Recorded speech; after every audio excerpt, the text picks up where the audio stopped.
Welcome to R&R Livin' Life. In this episode, Rick and I explore the area between Wangaratta and Shepparton, checking out little towns like Doki, St James and Nagambie. Come along and enjoy just a small section of what we saw. We left the caravan park at around 9 after a very chilly start, making our way through Wangaratta, a large commercial centre primarily based along the attractive Murphy Street and extending into the adjacent Reed Street, while the cultural precinct is located along Ford and Ovens Streets. Some of the notable buildings we saw were St Patrick's Church, with construction commenced in 1865, the Wangaratta Art Gallery, formerly the Presbyterian Church, which was built between 1898 and 1899, and the towering Holy Trinity Anglican Cathedral, built between 1908 and 1909. I was surprised by the number of attractive parks and gardens within the town centre, though being at the junction of the Ovens and Kings rivers, which drain the northwestern slopes of the Victorian Alps, I really shouldn't have been surprised. It really was a pretty regional city. As we left the city centre, we made our way towards Yarrawonga, past a couple of huge high schools, both public and private. We followed the Oven River as we made our way to the rural location of Killawarra, where we then took the Bowyer Road. For most of the way along this stretch were horse adjustment blocks on both sides of the road. Near Killawarra, we passed a shooting range, then along the edge of Warby Ovens National Park, and cherry orchards of Wandon Valley Farms, one of the largest growers of premium cherries in Australia.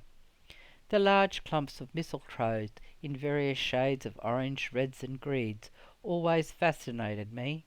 Mistletoe is a semi-parasitic plant that grows on a host tree or shrub, extracting water and nutrients from the host plant, but producing its own energy through photosynthesis. We drove past orchards that I didn't recognise the trees of, but found out later that they were cherry orchards. We continued along the Bowyer St James Road that merged into the Lake Rowan Road. Lake Rowan is a rural locality in northeast Victoria, about midway between Wangaratta and Shepparton, named after the brothers George and James Rowan, who took up the Peach Elba pastoral run that extended east of Lake Rowan in 1842. The lake is also known as Rowan Swamp and is about a kilometre south of the township. Farm selections were taken up in the Lake Rowan area in the early 1870s, with the town being proclaimed in 1873. During the 1900s, the area became a profitable farming district. Further along the road we came to St James, on the railway line between Benalla and Yarrawonga. In 1855, the holder of the Goulburn station divided it into two, naming the new portion St James. Later, the name was given to the local parish and the town. St James is situated in a flat landscape, there being no significant streams or waterways.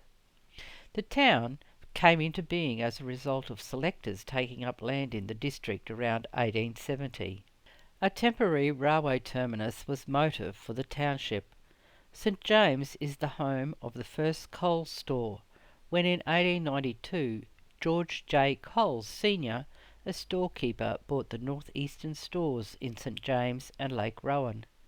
The family first lived in Lake Rowan until a 10-roomed house was built in St James, with the family moving there in 1895. Sir George Coles grew up in the St James township and took over the St James General Store from his father, expanding it to the empire it is today.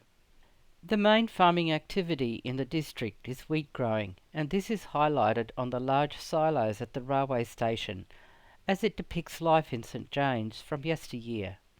It also features G.J. Coles and the amazing achievement in 1915-1916 wheat season by the delivery of wheat to the station by draft horse and wagons. The silos were magnificent, one of the most stunning silo art that we had seen in our travels. We also took time to check out the old lockup, Originally at the back of the police residence, the lockup is said to have at one time housed Ned Kelly. From St James we took a right turn towards Yundool. There is very little to Yundool but the post office that was opened in 1886, closed in 1912, only to be reopened in 1913, and then finally closed in 1985. From there we made our way to Yabba North, named after the Yabba Yabba pastoral run from 1850. Farm selection and settlement began in the 1870s, with schools in the area opened in 1882 and 1884. It appears that farm holdings were of inadequate size for long-term viability at the time, and fluctuating rural fortunes were reflected in uneven school attendance, with the schools closing in 1941 and 1951. In 1892 a railway line was opened from Dookie to Calamatite, running through Yabba North and Yabba South, with the line closed in 1986. We were seeing quite a few tractors out and about as the area is a wheat and grazing area. We passed through the settlement of Konlupna, with farms beginning during the early 1870s. In 1910 the Shepparton Irrigation Trust was formed, and 5 years later the East Goulburn Irrigation Channel reached Konupna, and with the improved farm water supply, Konupna district was subdivided into dairy holdings, resulting in closer settlement in the mid-1920s. Then it was on to Shepparton, that began as a sheep station and river crossing in the mid-19th century, before undergoing a major transformation as a railway town. Located on the main inland route between Melbourne and Brisbane, Shepparton is situated within the rich dairying, fruit-growing and agricultural region of the Goulburn Valley, responsible for producing around 25% of Victorians' rural output. The closer to Shepparton we drove, the smaller the farm blocks became, with intensive farming of a variety of agricultural pursuits. Surveyor General Thomas Mitchell was the first European to be recorded travelling through the area, crossing the Goulburn River in 1836 on his return to Sydney from an expedition to survey the Darling River and its tributaries. Today, Shepparton is an agriculture and manufacturing centre, and the centre of the Goulburn Valley Irrigation Scheme, that is one of the largest irrigation schemes in Australia. The Goulburn River is a major inland perennial river of the Goulburn-Broken catchment, part of the Murray-Darling Basin. In addition to being the longest river in Victoria, the Goulburn River also has the highest discharge and the highest annual flow of any river in Victoria. The area surrounding the river is very productive as a result of irrigated agriculture, as much of the flow is extracted from the river, and the river is very heavily regulated. Taking so much water out of the river, though, has strongly affected the river's ecosystem. From Shepparton we made our way to Dookie, a small rural community south of Shepparton.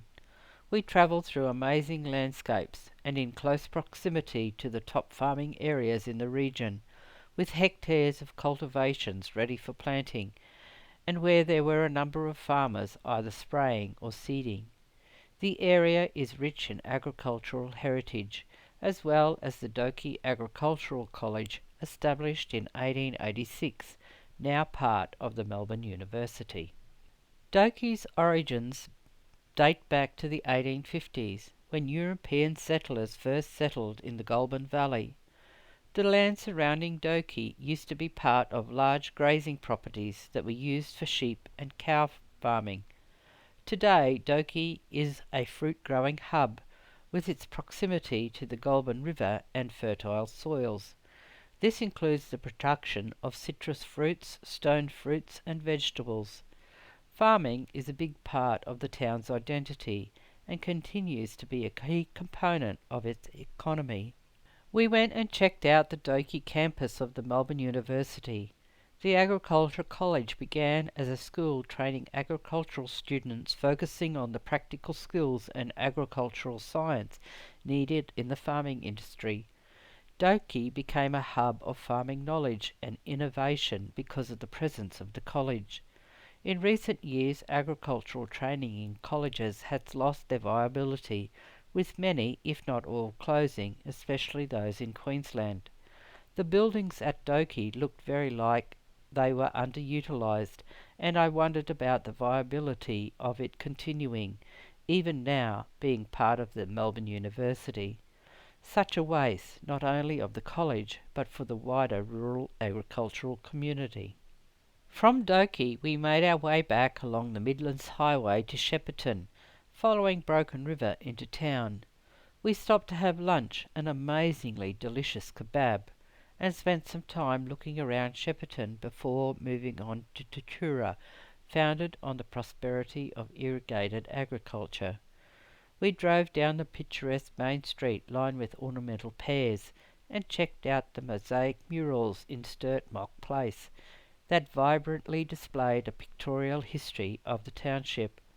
We admired the brightly painted cows, as well as the water tower mural depicting Sir John Monash and a striking poppy design, highlighting its significant wartime history and industrious past. The surrounding farmland offered us an enticing glimpse of the season's freshest produce, from cherries, tomatoes, and pink lady apples.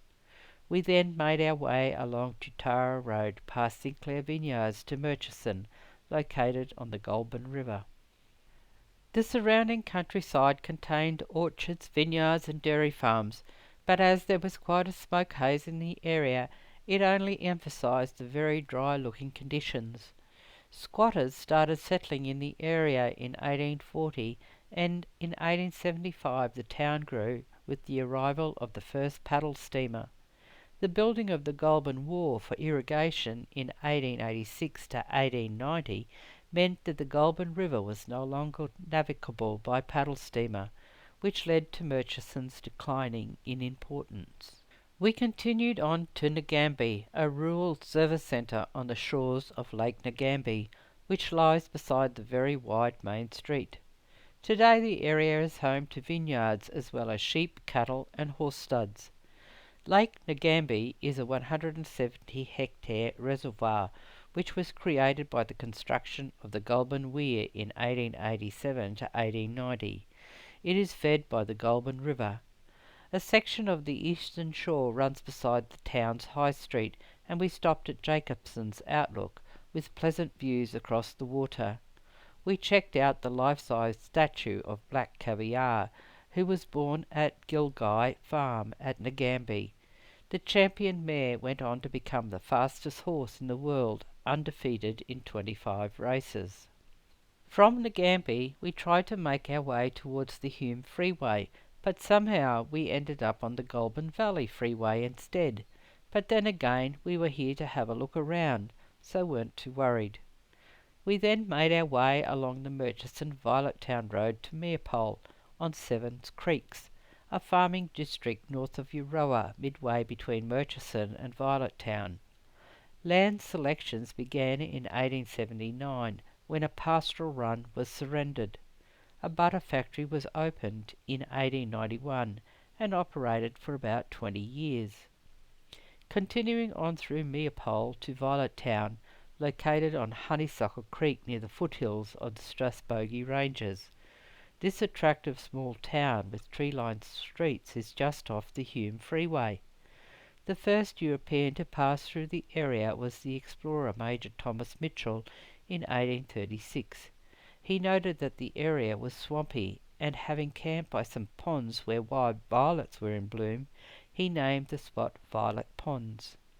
In 1838, the New South Wales government surveyed the town site, which they called Violet Town, the first inland surveyed town in Victoria. The following year, land was put up for sale. Squatters took up land at Honeysuckle Run soon after. The town remained empty in spite of the sale of town blocks until 1846, when the Royal Mail Hotel was opened, and then a village began to grow. The town was an important coach stop on the Melbourne to Sydney Road, being the centre point for the Sydney Road, the Overland Telegraph, and tracks to Bendigo and the northeastern goldfields. When the government laid out the village, they called it Violet Creek. As the town grew, the floral theme was adopted for the streets, so that now there is cowslip, tulip, daisy, dahlia, crocus, hyacinth, lily, orchid, and rose streets. It was then back onto the Hume Highway to Wangaratta. What a day we had had! We saw lots of horses, spelling, studs, equestrian stables, and just horses in paddocks. Huge irrigation channels and irrigation systems from centre pivot to surface irrigation, sprinklers and drip irrigation. Around the East Goulburn area we had seen country that had previously been irrigated, but wasn't now, and we wondered why, though the dry weather might have played a part in it, or the viability of the farm was no longer practicable. Around Shepparton the small intensive paddocks were totally different to what we were used to, no bigger than 5 acres, and heavily irrigated. I found the small intensive paddocks closer to Shepparton very untidy looking, especially compared to the cropping areas that are very neat looking. And I do know that the look of a farm is not reflected in whether or not it is viable, but some just looked untidy. It was interesting to see that much of the agricultural land in the Shepparton region, including high-value horticulture and agricultural commodities, including milk, cattle, apples, pears, vegetables and cereal crops, and water efficiency would be an essential part of farm life. The area really surprised me with so many different industries. I knew the area grew stone fruits, apples and citrus, but was surprised by the grapes for winemaking, though when I thought about it, the region's Mediterranean climate and fertile soils would make it suitable for such a crop. The Greater Shepparton area has been known as one of the food bowls of Australia, and after our visit I could see why, especially with the Shepparton and Shepparton East irrigation area having over 700 kilometres of channels and 40 kilometres of pipeline servicing around 2,500 customers. It had been such an interesting day, as we had seen a variety of country with different land types, small rural communities, larger rural cities, localities that had once been settled but have disappeared or were in ruins. We had travelled down 2 freeways, the Hume and the much nicer Goulburn Valley Freeway, along rural roads, some gravel, while some other bitumen roads had left a lot to be desired. We had passed agricultural land in various stages of production, some with no-till farming, cultivated areas, areas being sprayed for either weeds or fertiliser, while others were integrated cropping and livestock.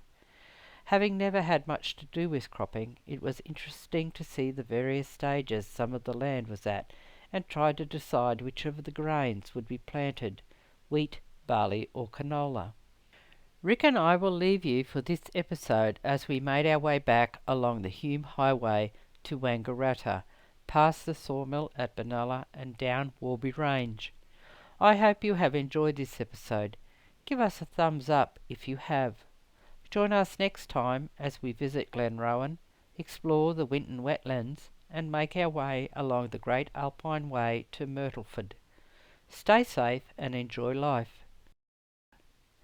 Cheers for now. Rick and Rosemary. R&R, living life.